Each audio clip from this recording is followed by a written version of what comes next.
There's no reason why anybody should be bored in this life, but you have to tune into yourself and you have to find those points in you that resonate and then go for that.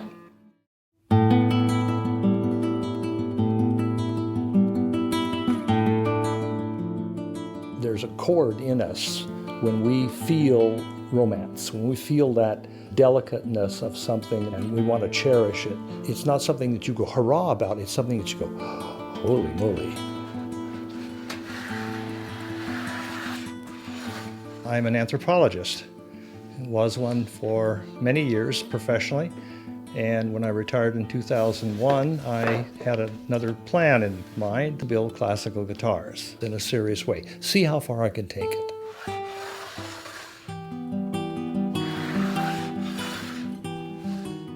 Oh, this one looked pretty good.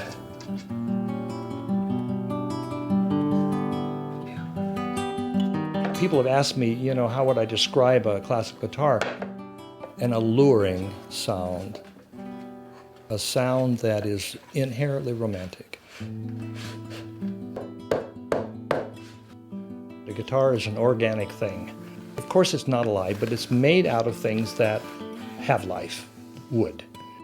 Wood-built instruments, and particularly with handmade instruments. I think the term nuanced is maybe the best descriptor. Basically, everybody's guitars, within reason, are the same, right? The bodies are more or less the same and blah, blah, blah. But they sound quite different from builder to builder.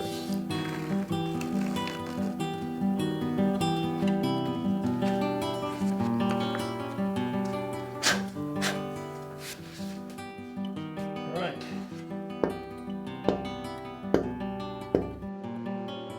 Those differences are the nuances, that the little details which get changed between when I build one guitar and another or between one builder and another.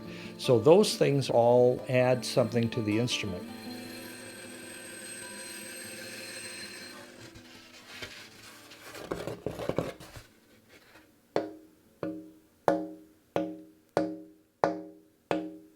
Very stiff. Very musical. Very musical.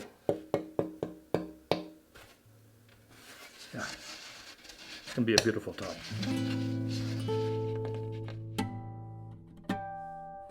I guess I would describe it as a journey, and it's a journey of discovery. It's like Darwin out looking at animal species and trying to figure out why are these all different. I'm in a search for a better guitar, not the perfect guitar, there's no way to do that, but have more people appreciate them. I want to be in audiences and I want to listen to them being beautifully played and be a participant in that kind of a community, which is sort of closing the circle. It's a very fulfilling thing for me.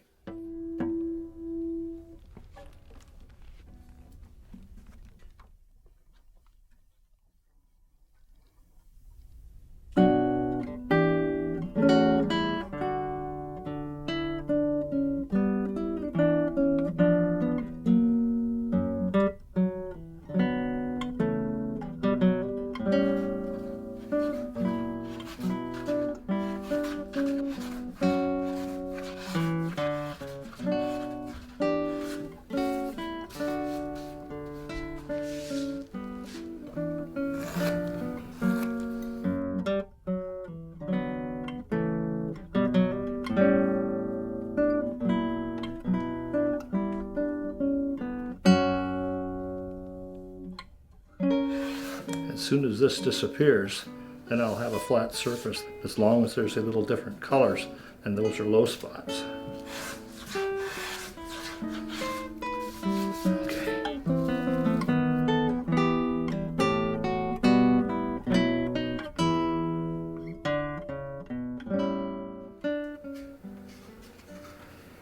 That's good. Yahoo! So this now, and when we put the neck onto the instrument, those are very critical, because if it gets off angle, it'll screw up the whole geometry of the guitar. And so I've glued it on the scarf joint that you saw me make, and now this will set up. Glue is slick until it sets up. When I check several times to make sure I'm still vertical. Then when you string the instrument up, you don't have a disappointment.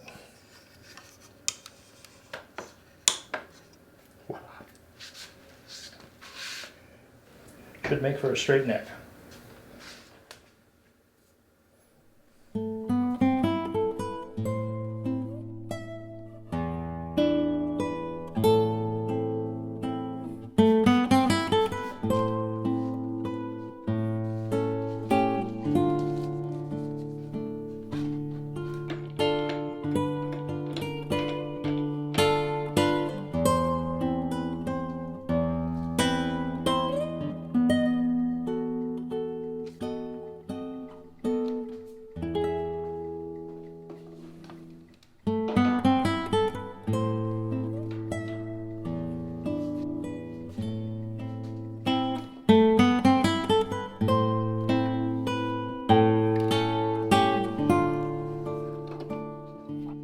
It'll be choo-choo forever.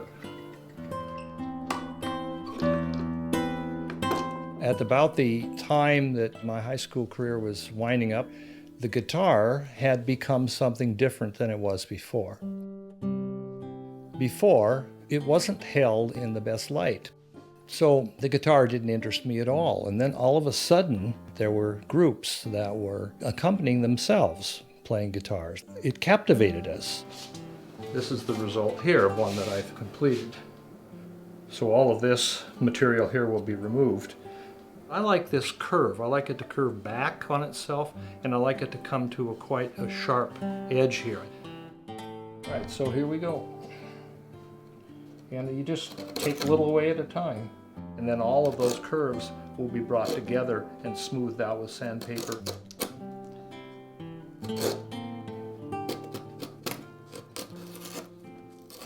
I was 17. I was broadsided on a motorcycle and wasn't expected to survive, but I did.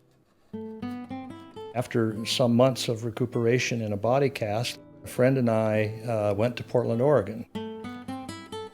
I don't know why, but we visited a pawn shop, and there was a guitar hanging there.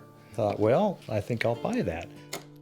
And it had Gene Autry riding a horse and maybe some cattle in the background.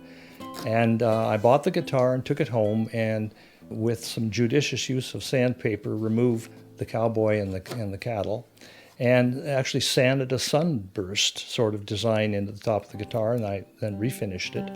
And I guess that's when my luthiery started. But I made a guitar that I could stand to look at, and I made a guitar that I could play, and I started learning how to play guitars.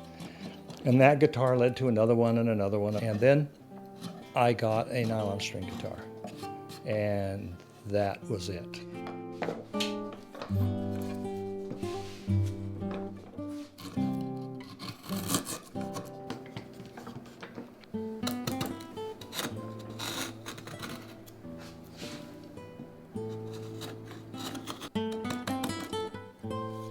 And then I moved to Hawaii to do some graduate work. I didn't take a guitar because we had all the luggage that we could take.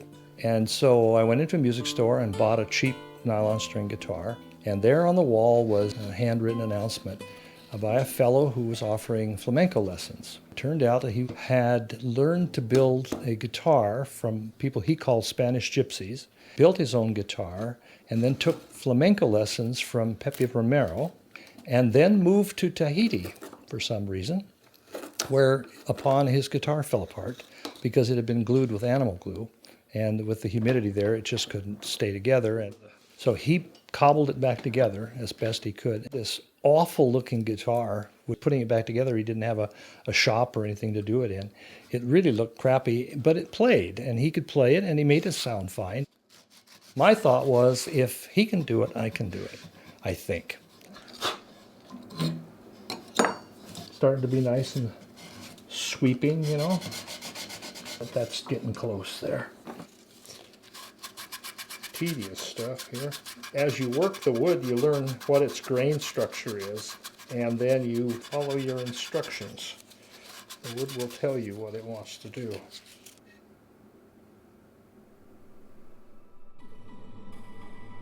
Now this all comes back to another part of my life when I was a little boy, and I had a grandfather who I never met, didn't even know his name, And that grandfather had actually made a violin. The violin was in the closet, and it had not been finished. It was in the white, as it's called. I used to take that out as a little boy and look at that thing, and man, it was just amazing. Somebody had made this with their hands, and I had tried to make things with my hands, and it didn't work. So I thought, this is amazing. And that was always kind of in the back of my mind, that somebody had made it, and it was a relative of mine. So when I met the fellow in Hawaii and I saw that he'd built a guitar, I thought, well, why not me too? I'll try it. And I decided that what I would do is aim toward the time I got my PhD done and build a guitar as a reward to myself, something that I would do that, didn't have time for otherwise.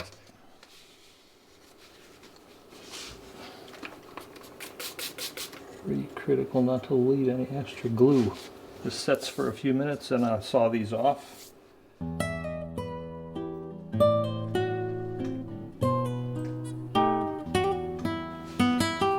The beauty of this is that this is just like one solid piece of wood now, and this joint will never let go. The whole guitar could be destroyed. This thing will still be intact. It's just a solid piece of wood now.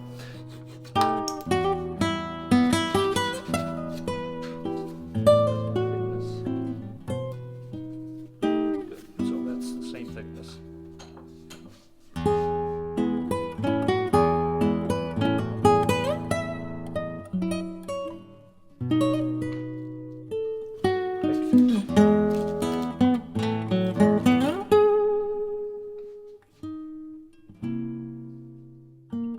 I started buying books. The first book was Irving Sloane. At that point, I read everything I could get my hands on, kept learning about it. I didn't have any tools. When I did finish my degree in '73, I built that guitar.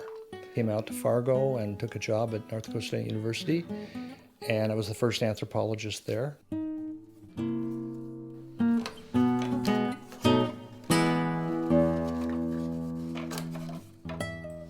And I don't show that guitar to anybody. It's my little secret.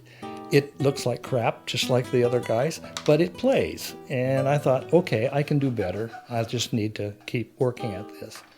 And I did. And just keep refining, and the guitars got better, and I was less ashamed of showing them. And then in 2001, I retired from NDSU. I thought it's time for Plan B, and Plan B was to do this in a serious way. See how far I could take it. Good. Now the other side.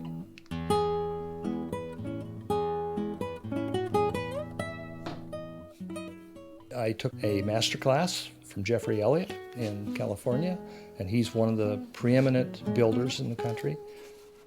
I built 2 guitars out of that workshop. They turned out fine, but there was still room to grow, and that's what I've been doing ever since. So I just keep building, and then I take my guitars to players, played them, and then they talked about them, and then they got back to me. And so the whole process is one of building, test driving them, seeing what their strengths and their weaknesses are, then rethinking, and then going in a little bit different direction.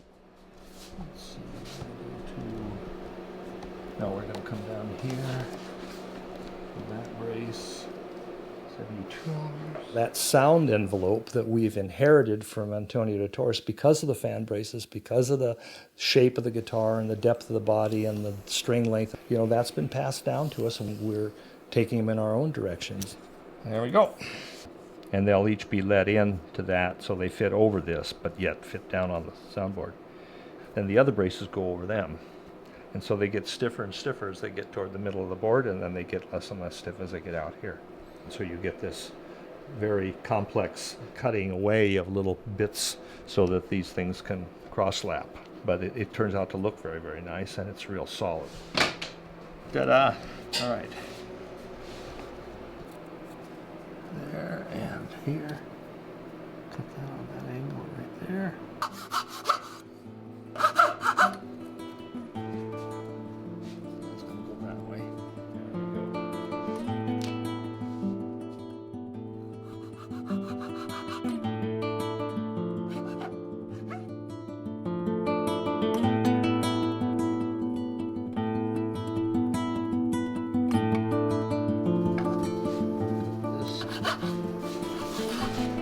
check myself.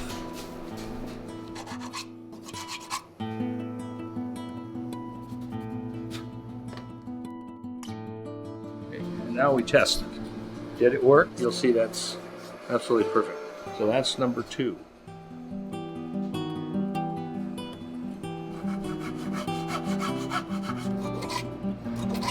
They just come out just as clean as they can.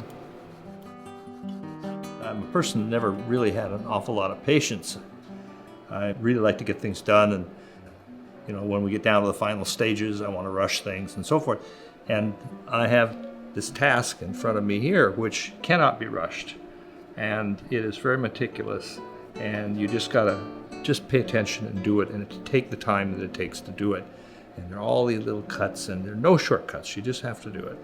And I've learned patience. I've learned to slow my life down.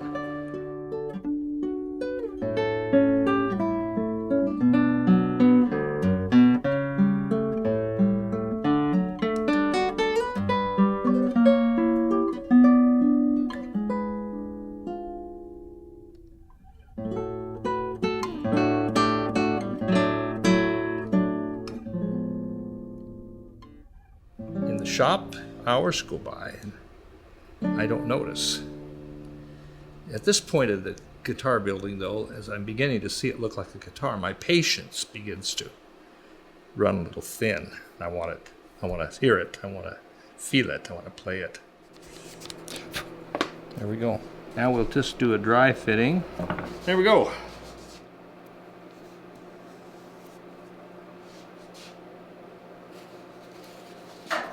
I'm going to get some squeeze out here, but I'm going to take it out of the clamp after 15 minutes.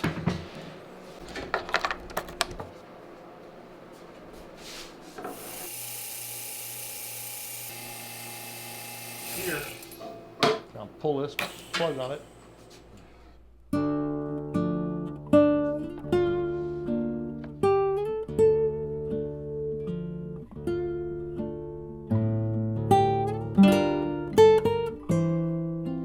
Every string-driven musical instrument has an energy problem to solve.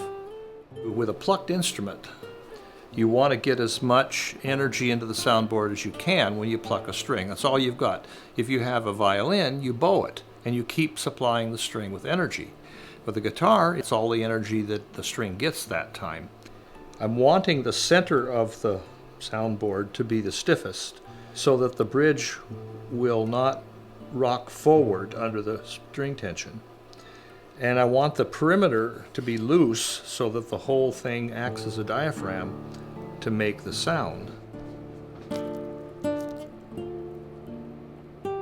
Okay. What I'm doing here is kind of a time-proven approach to solving that energy budget problem with a guitar. So we tweak the soundboard in ways that we've learned give us more volume, more projection, sweeter sound.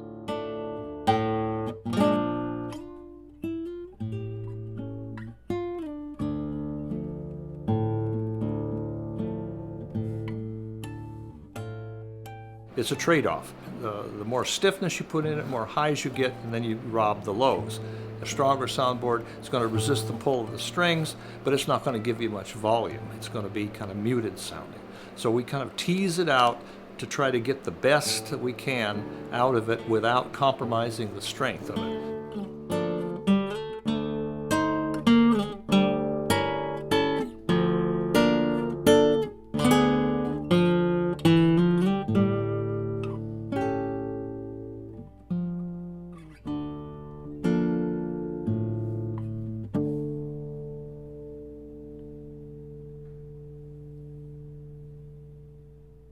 The sort of standard statement by a luthier is to say, I'd like my guitars to last 150 years.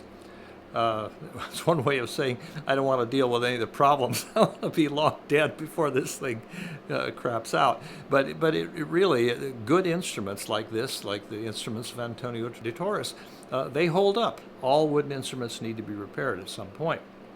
But we want that to be at a minimum. We want the people who play our instruments to enjoy them and to not worry about them, to not have to wait for them to be repaired. So we try to make them as strong as we can to withstand what's going to be demanded of them for 100 or 150 years. That's kind of the benchmark. And of course, I've never tested that. That'll be something someone else will have to test that. Will these babies last 150 years? I hope so.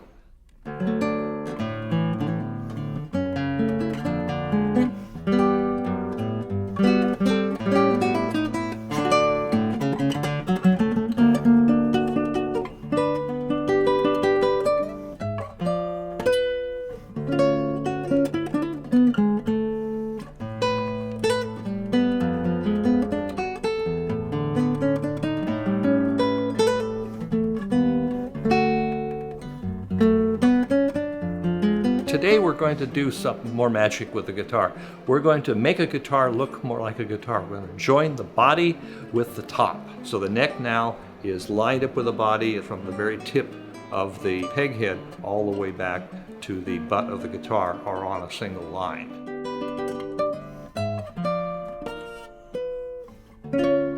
I was cutting the transverse bars so that they're in there nice and snug.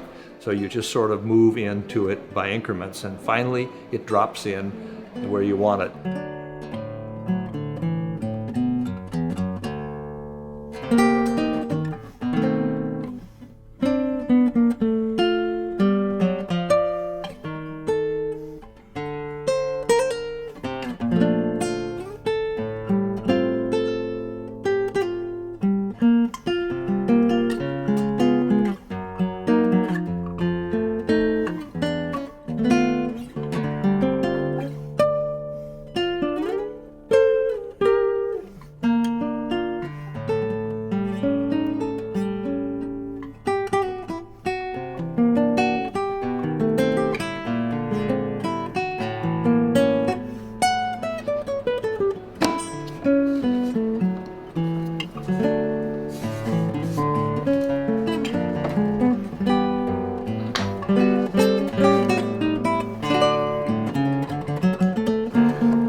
Now it's waiting for Mother Nature.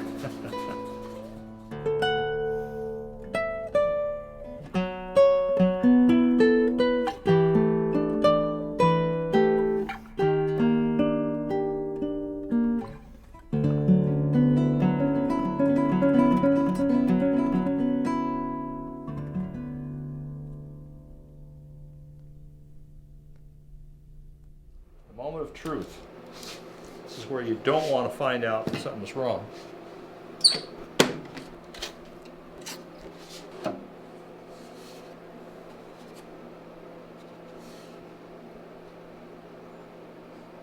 This is really tight. This is really tight. Hear how dead this is? This is where all structure is. But even in here, it's starting to vibrate. Listen to that.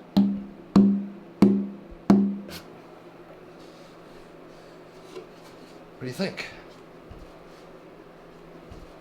Da, da, da, da, da. You're sitting there playing it. Before, I could take it like this, and now that this is stiff, you can look in there and see everything that's going on. You don't want a bunch of nasty gobs of glue. Okay. All right. Well, now we can hang this one back up.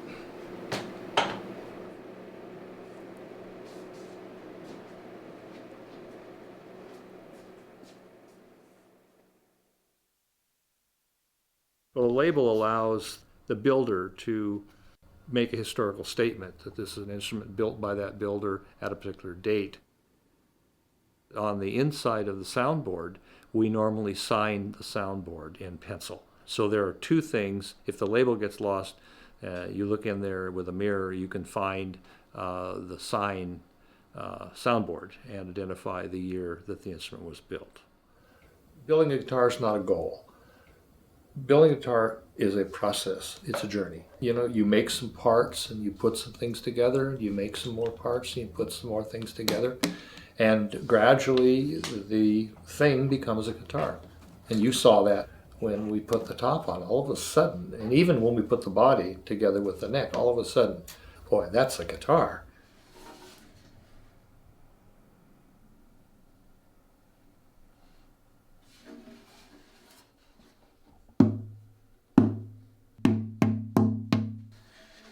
Wow, very nice.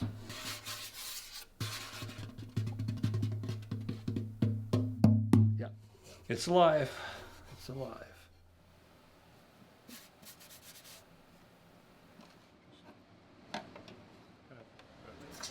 I like that. This is the fun part. Well, it's all fun, but this is the more fun part. So what I have here is a binding. It's pre-bent in the shape of the guitar. It's aesthetic, it's structural, and the idea is that these will form the edge of the guitar's back and top. Just look at this guitar without anything there. And it's just a dark field of wood. But as soon as you put a binding on, now that field is defined. It doesn't just go out into space anymore. Now it has a boundary. And that boundary is a beautiful curve. This is a shape that people really like. People respond to the aesthetics of this. And you have your line of sight, your vision goes along the guitar. And the same thing happens on the top of the instrument. A sensuous, curvy piece of wood that is just begging to have finish put on it. So it's a useful little piece of wood. It does a lot for us. I really want to hear this thing play. And it's still going to be a couple weeks or so, or maybe 3 weeks before it's done, because the finish takes a long time to put on. And you just don't rush that. You do that as long as it takes to do it. We begin to get a look into the future that's a little more tantalizing maybe than just a bunch of pieces of wood laying around.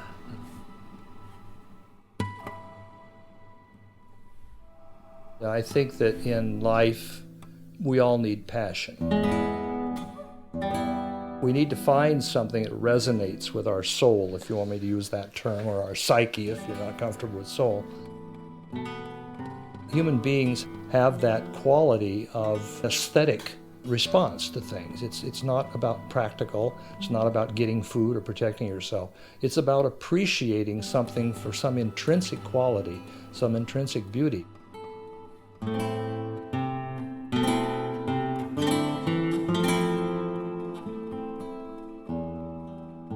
If we identify it and can relate to it, that's where we have our passion.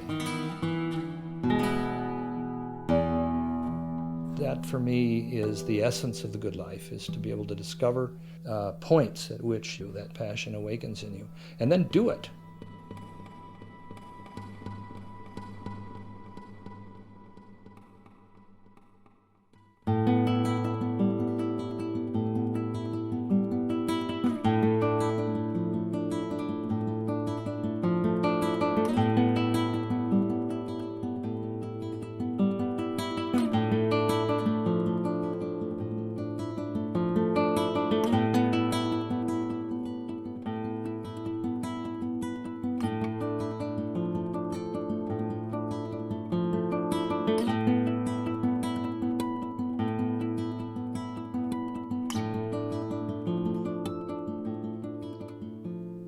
Just want to make sure that every surface gets some glue on it. It'll be way too much glue, but it'll squeeze out and I'll wipe it away. It's better than starving a joint.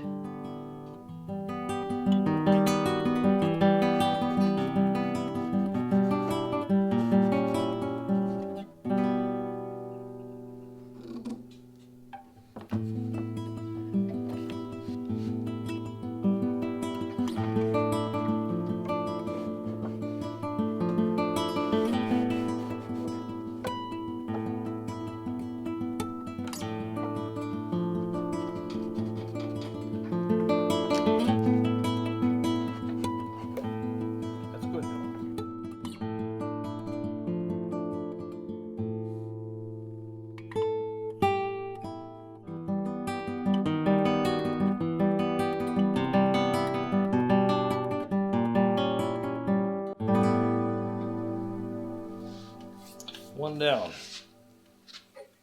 3 to go.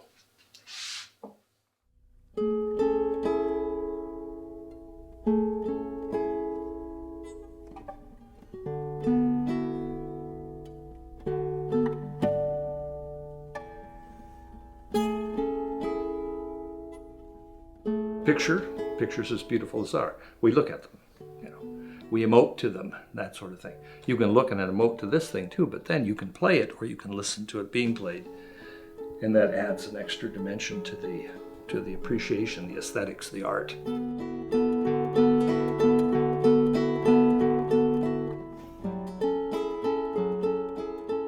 I salute my grandfather, whose violin sits on my workbench now, whose only thing he did in his life other than have my father was to make this violin that I know about. And it's been an inspiration to me for all these years since I was a little boy, thinking about the man who made that thing, and now being able to make these things myself. It's kind of a completion of the circle. It feels really good to me. I don't know how long I'll leave it on my workbench, but for the time being, that's where it's going to sit as my silent partner in all of this. Harvey. I salute you, Harvey. Harvey Brunton died at 35 years of age. Didn't get to do much with life. But his instrument lives on. That's a good thing too.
Ready.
Now, does that look more like a guitar?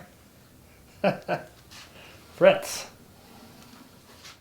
So, ready to carve? But I gotta get that measurement and see what that is for sure.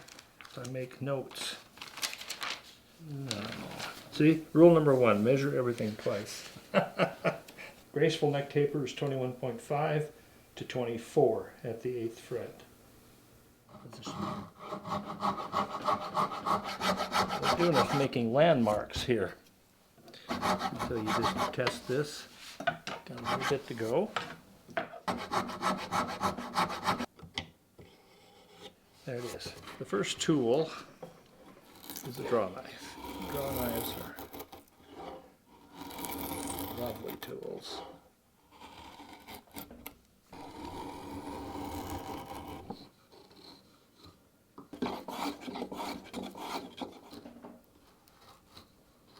The guitar that I build is part of a history, as everything is.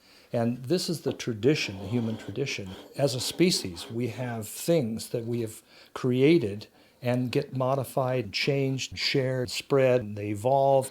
And that is the beauty of it. When I'm in the shop and I'm working on a guitar, everything is nuanced. You have to really pay attention to the finest detail. And it's totally intuitive. There's science with all the measurements, but there's also this other quality to it, which is intangible. Really close now. We got a hump right here. Not much.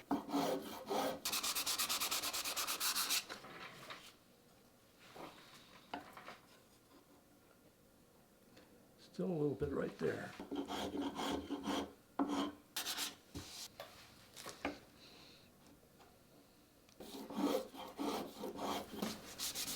Most of it. It's just a tiny, tiny bit now, still right there. And you're just closing in on it, you know.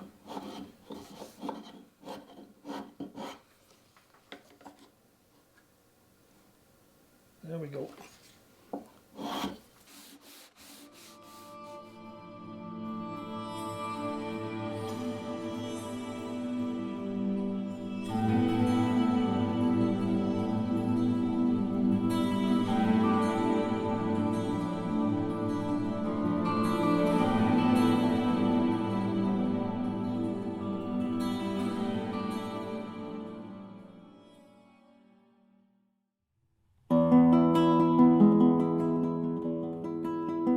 But once the player gets a hold of that, we talk about guitars playing in.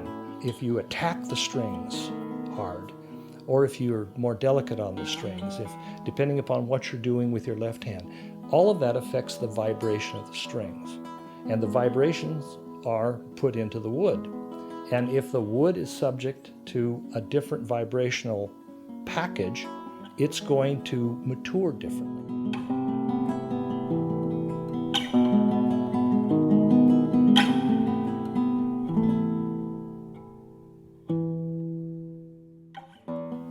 You know, they say as the twig is bent. As you play that guitar, the guitar becomes your guitar. You will notice things about the guitar. You learn where you're going to play. And you're learning that from the guitar. The guitar is teaching that. This is who I am. Learn to play me. By the same token, I think the guitar is learning what the player is doing, because the vibrations that guitar is being subject to, all of that's being transferred into the wood, and the wood is maturing in that way.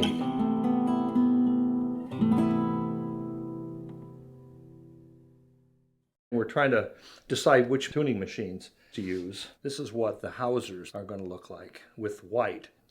And the white is going to be matching up with white here. And now we pull those out and we put in the Godos. And now it really changes the look of the peg head. And you've got the ebony buttons here, and now the black here is following the black here, black lines there. All right, we'll go with those. Now, a moment of nervousness because I have this little flag on here to keep me from drilling through. And make sure that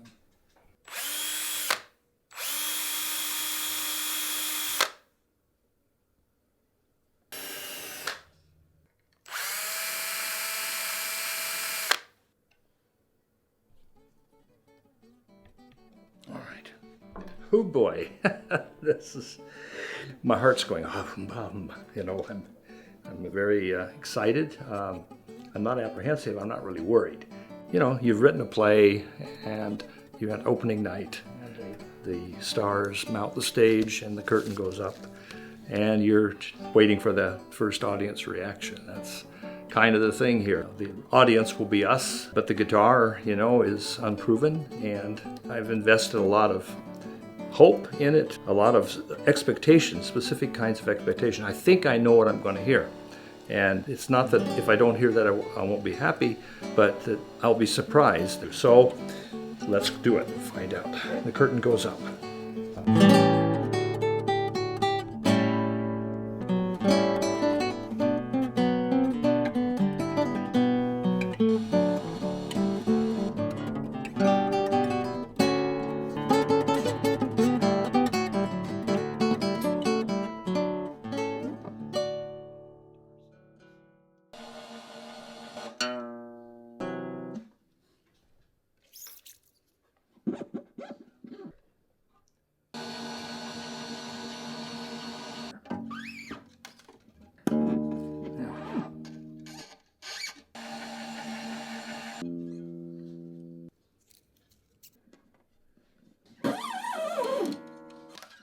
This is alive.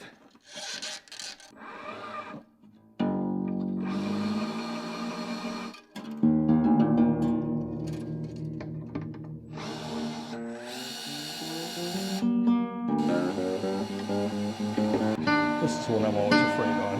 I don't want to hear a pop.